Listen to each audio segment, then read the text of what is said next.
Yeah, so it sounds like this man, William Singer, has started several college counseling companies, ending with one that involved in the case now that we're all hearing about that's kind of blown up.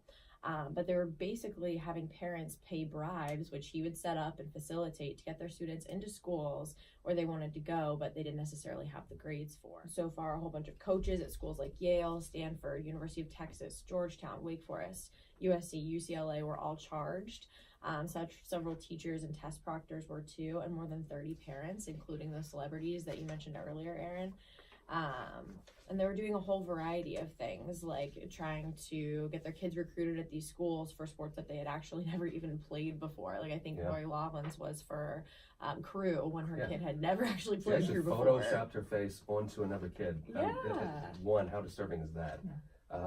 Just to be able to, if you're the parent of the other kid. Mm-hmm. And you see, I mean, the thing is, this thing goes deep. It goes, this guy took the measures of going through admissions counselors. He went through coaches. They went through testing facilities, bribing people left and right, bribing therapists. The number of layers. I mean, you have this monetary layer that was going through with this. You have coaches literally getting hundreds of thousands of dollars worth of bribes through this. Like some of these coaches are even questioning whether or not their teams can join the NCAA tournament next week because of this. Therapists being paid off in order for kids to be so-called have learning disabilities, so they can get extra time on the ACT or SAT, and then actually bubbling in the answers for those particular kids. I mean, I think it was Felicity Huffman's kid scored 400 points less on the PSAT than she did on the regular SAT.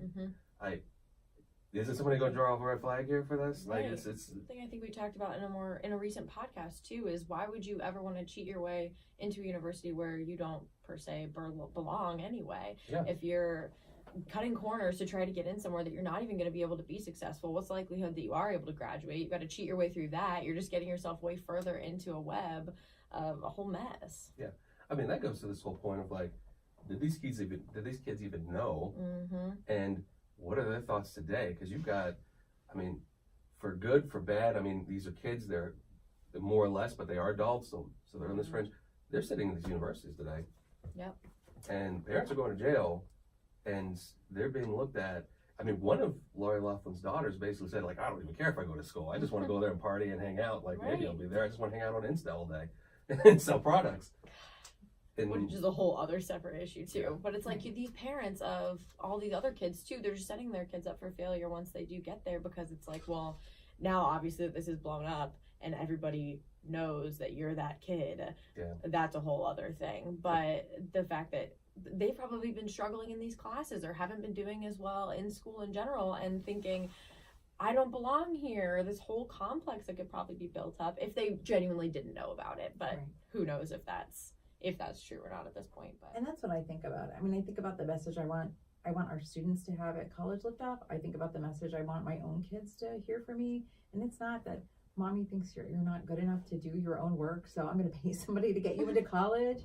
I know that my kid is a strong student and she's a strong athlete, and if she goes off to college to play her sport, it's going to be because she works super hard. Lori Laughlin and her husband, I'm just going to call him Massimo Giannulli, who of Target fame. So if you've ever seen the brand Massimo at Target, that's this guy. They paid more than $500,000 to get their kids into these schools. I mean, Lori Laughlin stars in a lot of Hallmark movies. This doesn't seem very wholesome to me. I mean, when you're kind of just trying to cheat the system to get them into this backdoor methods.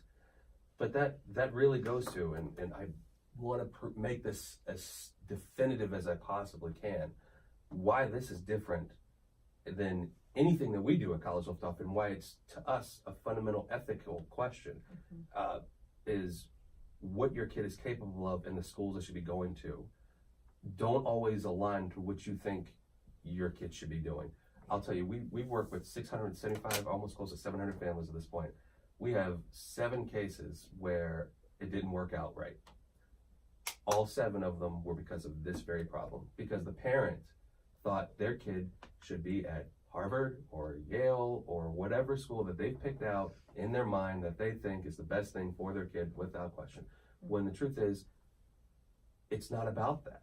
College isn't a destination. It's not about the bumper sticker you're putting in your car. I thankfully can use this podcast to talk about that more fruitfully and more openly about that.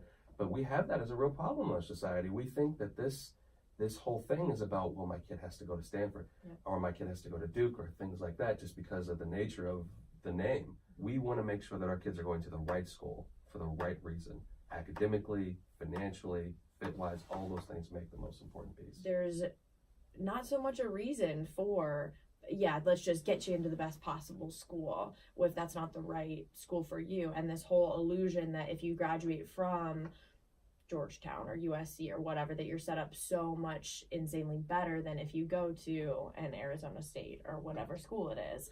Yeah. It's really about what you make of your education and what you do there. If you get to Georgetown and you never go to class and you never do anything and you never get internships or go out of your way to make the most of your education, then you're not going to be set up for success on the other side.